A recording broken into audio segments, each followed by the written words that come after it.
Okay, so yo, what's up guys, my name's BearTheBoff, or Bear, whatever you want to call me, and in today's video I just wanted to sort of go over the Dissidia beta. It's been out for a few days now, and me playing the other betas that have been out, like the Japanese one and the closed beta, and now this one for a few days. I've got a kind of good understanding of the game and the pros it has, the cons it has, things that need fixing, and just the overall state of the game. So today I just wanted to give you guys my overview of the game so far and how I feel it's going, like I say, what I like, what I dislike, or things that I think need changing. Now first off, the game is awesome. It's a lot of fun to play. There's so much like competitiveness with this game and so much awesome fights that go on. It really makes the game a lot of fun, and like each game and each match is different based on players' skill levels and how the game pans out. It's really fun, and all the characters are all really unique, with each playing, they play similar in terms of jobs but completely different in how you go about accomplishing that job. So for example, assassins, each of them, and all of them I guess, have the same job, which is to hunt down people, get in, get attacks, get out, and be able to achieve the finishing blow on characters. Whereas not all characters go about that the same way, with the differences in EX skill, with characters' attacks and how they work differently. You need to go about it differently depending on which character you play as. Now the fact that there are loads of different jobs as well and they all have their own role, that's really awesome because it suits all different play styles that people like to play as. So if you love to play like sit back and, you know, put pressure onto people at a distance, you can play marksman. If you like to get in there, be in their face all the time, properly like trying to slice some people up basically, play assassin. If you like to, you know, be patient and wait for the right opportunity and protect your team, a vanguard. They're all different play styles. So specialists as well, but they're all different.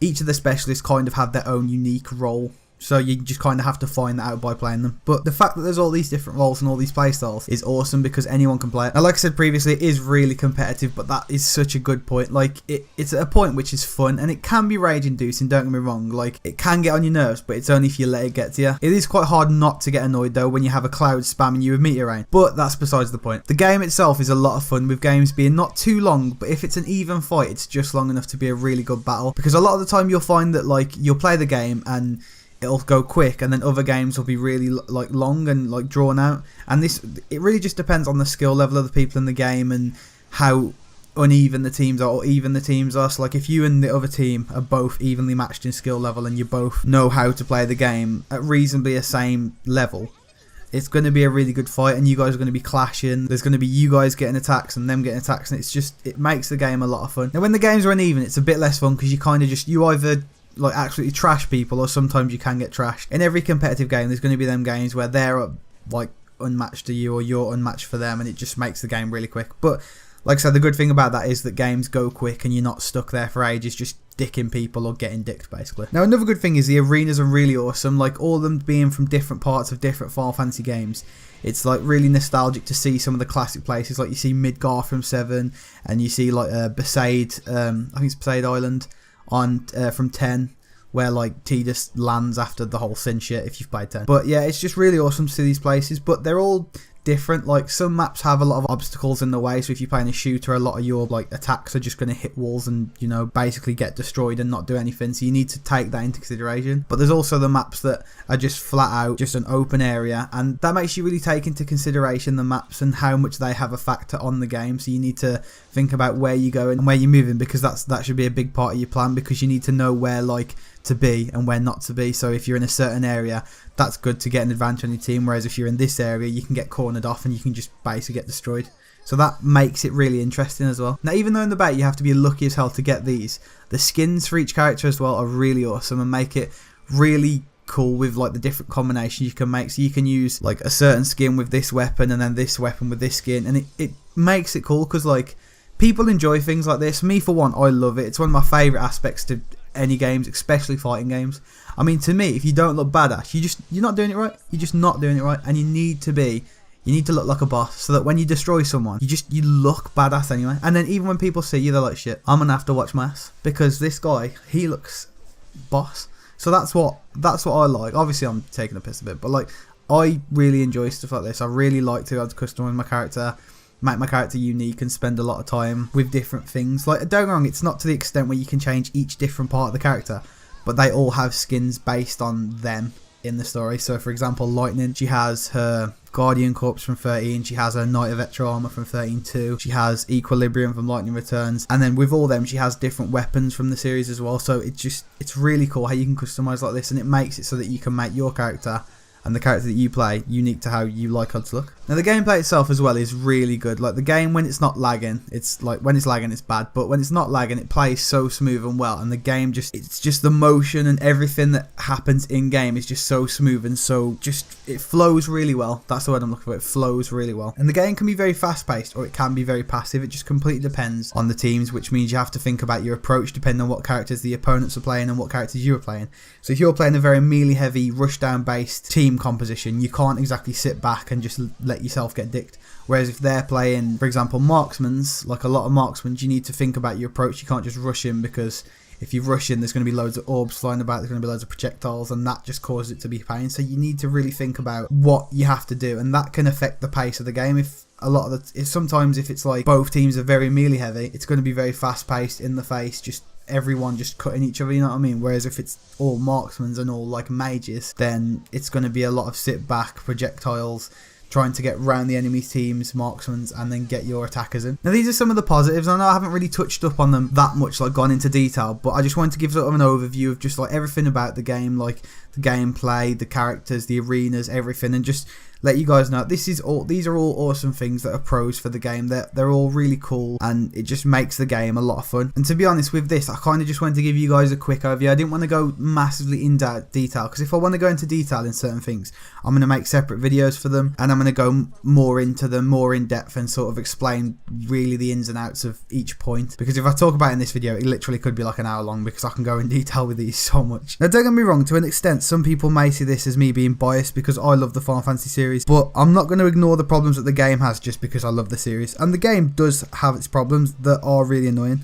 and they do need to be fixed, because it does make the game unplayable in some aspects. Now the biggest problem I think the game has right now is the netcode. Pretty much every other game is laggy as hell and you can't do shit. I've said to my friends on multiple occasions now that this is the worst game to play with lag I have ever played. I have played FIFA, I've played Tekken, or some games that are really bad laggy. I guess COD with lag. Just a lot of games that are really bad to play with lag. This beats them by loads, because you can't do shit on this game. It literally eats half your inputs that you put in, so your buttons just don't come out. You can't time shit in terms of dodging and attacking. Like, you just can't. You can't. If they attack you, you have to basically hope that your button, well, dodge or dash, whatever you use, goes through, and then you have to hope it's timed right with what you time it to be to dodge it. So dodging is pretty much unusable when it's lagging. And the problem with this, it literally makes the game not worth playing, and you just want the game to be over as quick as possible, because you just want to get on to the next one that's not lagging, because there's no skill in it. There's literally no skill in it. It's just complete luck based. Now I understand this is a beta and they aren't going to have anything like dedicated servers for it,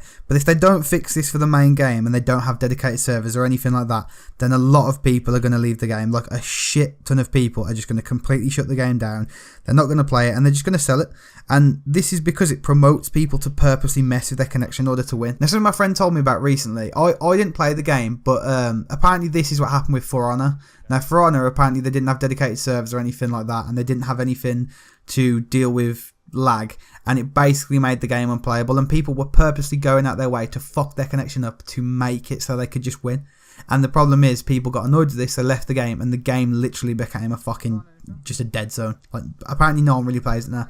I never see anyone of my friends just play it. I never see anyone on YouTube play it, or on this and that, and it's just, if this happens with Dissidia, the same thing could happen, because people aren't going to want to play. Obviously, like, you know, diehard fans and people that enjoy the game are going to continue to play. But like the game at the minute seems like it has a big fan base, and it seems like it has a lot of people supporting it. If those people get annoyed again and again and again and again because of shit like this, they're not going to want to play it, and they're not going to want to go out their way to play a game which is just random if they're going to get a game that works like it should or is just lagging. The thing that's annoying about this as well is the game is completely luck based when it's lagging. It just literally depends on who the lag favours more. Sometimes you'll do an attack at the same time as someone else's attack, or you'll even attack first, but theirs will still overcome yours to an extent. I don't know how to explain it better than that, but it all depends on who the lag wants to favour. If the lag's not on your side, it's not on your side, and it means that it doesn't matter how skilled you are as a player, it doesn't matter how skilled they are as a player, you can't do anything.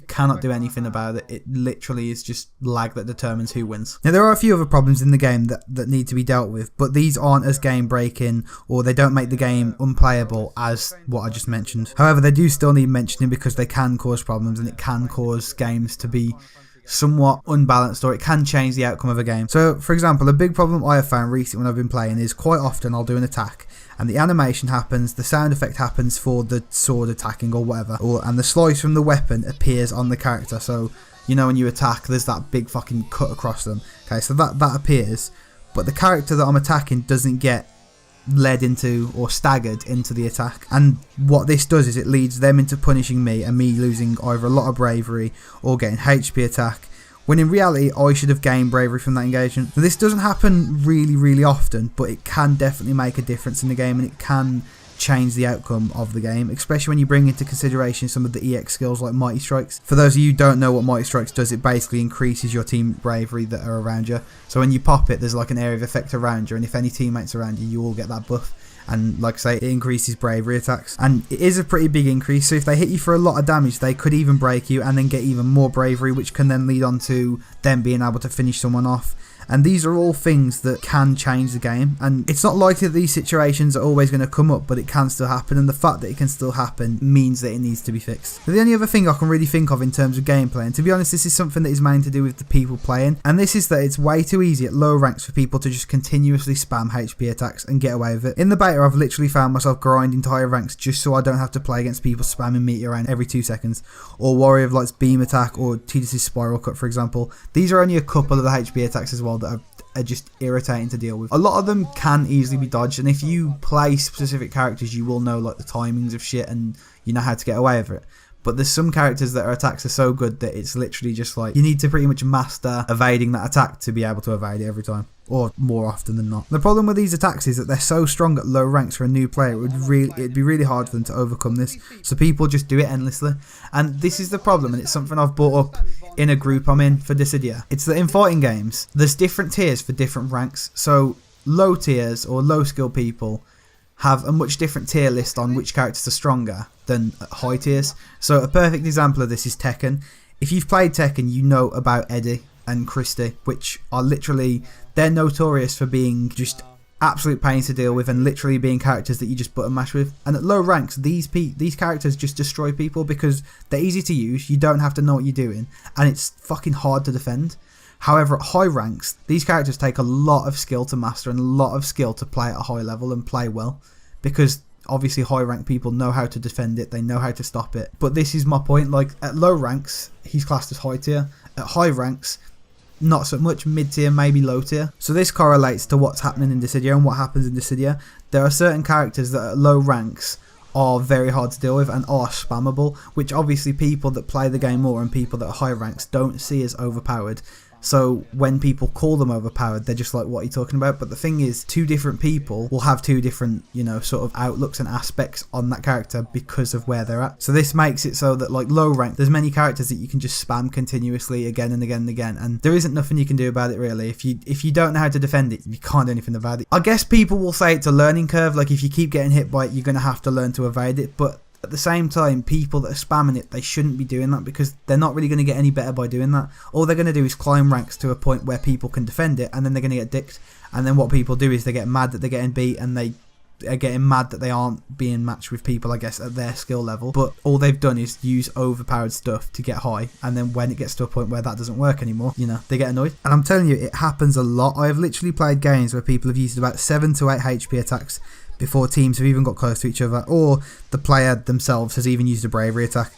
And I'm not saying you have to always go for a killing blow, you don't always have to build up enough bravery to then finish someone, but people should be learning when and when not to use HP attacks. They should be learning that this is a good time to use it, and then if I use it here, I'm going to get punished, and this is a bad time to use it. And people aren't learning that by people spamming it and it working. You know, people think they're doing the right thing, but in reality they're not, because like I say, at different ranks, would get punished hard. Every time these people are doing this, if they're doing it in the wrong place, people are going to punish them for it, and they're going to build bravery and then eventually kill them. And it's just, people need to learn the difference between when to use it and when to not use it. Now, apart from this, guys, there aren't many things I can think about as negatives for the game. The game itself plays really well. There's a lot of good things about the game. The characters are all awesome, even though, like I say, there are some spammable things and there are some annoying attacks. The characters are all awesome, and they're all unique, and they all have their own way that you play the game. And if you really like a certain character, it's not like there's characters that are necessarily useless.